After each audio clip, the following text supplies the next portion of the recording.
Hi there, guys. So today we're actually going to be talking about trauma and PTSD.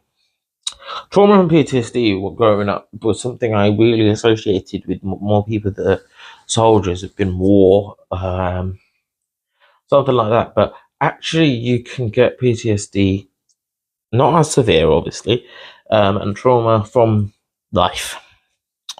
I found this out when I had my car accident. Well, not my car accident. When I was in the hit and run a few years back, when I broke my leg, I now have a metal pin in my leg for life. I was hit by a motorcycle while crossing the road, who decided to overtake a car at a crossing, who had stopped to let me pass. And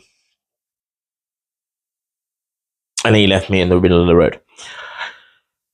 That did cause some PTSD. I had flashbacks for weeks, nightmares.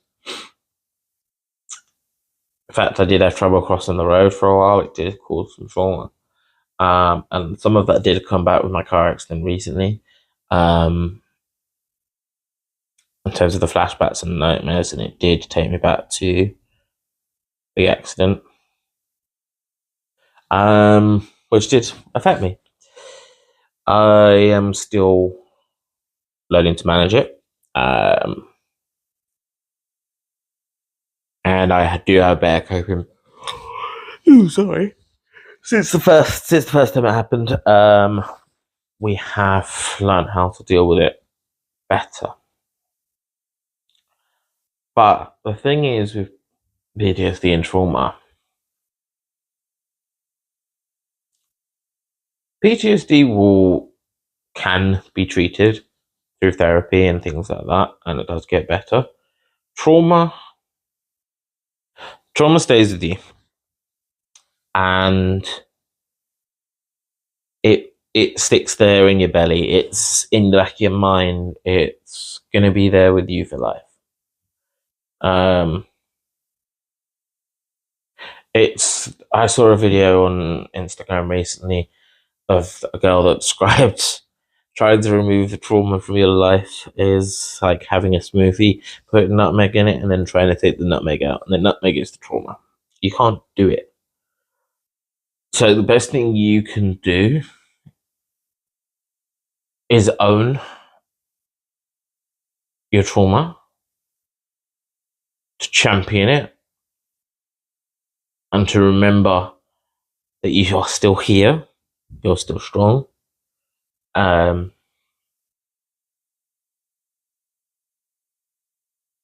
and you've come out the other side from it. Now that won't work for. Ooh, keep yawning today. That won't work unless you've had treatment for it. You need to seek help with any trauma that you've been through, whether that be sexually assaulted, whether that be in a car accident, whether that be domestic violence, whether that be family violence, whether that be bullying, substance abuse, mugging. It could be absolutely anything that can cause PTSD and trauma, but you have to get help for it. You have to talk about it. And as horrible as it is to talk about, it is the best thing you can do, because if you keep bottling it down, it is going to explode. And you're never ever going to be able to be in a room where these things can be mentioned and you be okay. So you will spend your whole life dodging bullets, and I feel like that's where we're at in life now, with the society we live in. The fact that we have to put trigger warnings and everything on things it's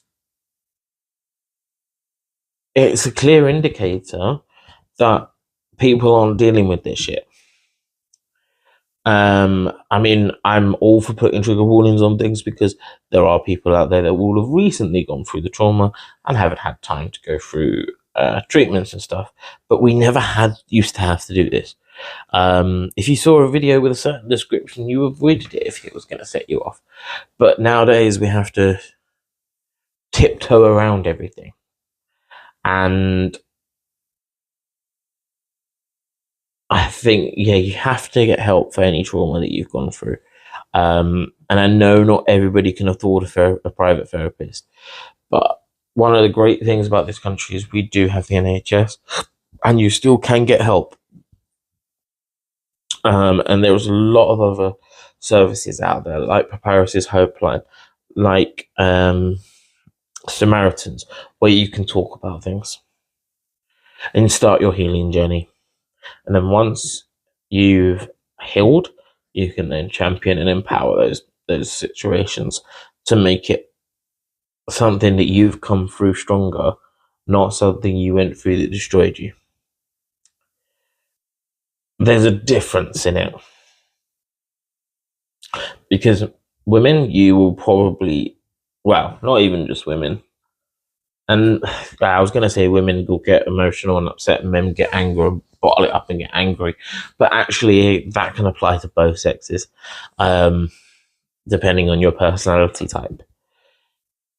You'll either, yeah, you'll bottle it down, you get emotional, you'll get upset, you'll probably withdraw, or you'll go the other way. You get angry and violent, and aggressive, and probably still withdraw from the majority of the people in your life. And neither of those scenarios are a good thing. Or you get so used to wearing a mask that you don't even know you're wearing it anymore. They're not the right way to deal with things. There are better ways. And all you have to do is ask for help. I mean, with my bullying at school, I think that triggered my breakdown in my later years, because when I was bullied at work, it caused me to remember how I felt when I was at school, how powerless and how pathetic I felt. Always being the victim. And then, yeah, later in life, having to go through that again. The car accident, and the hit and run, accidents involving cars repeating themselves, feeling again powerless, small, weak. When actually it's important to remember you've been through all this stuff and you're still here, you're still fighting. It didn't make you weak, it didn't make you small, it didn't break you. You are still here championing it.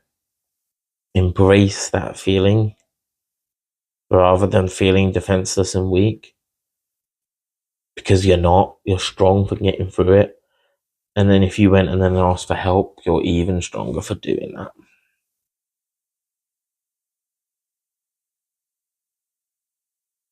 Sometimes the way we deal with things is about perspective.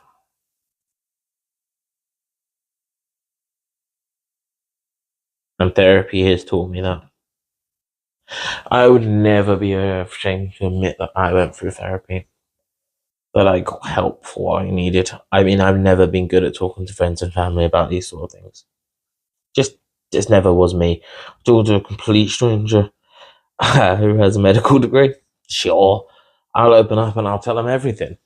Talk to a friend or family, it's always been a hard thing for me. If I was on the point of a breakdown again, I don't know who in my life I would actually turn to. I would probably go back to my therapist.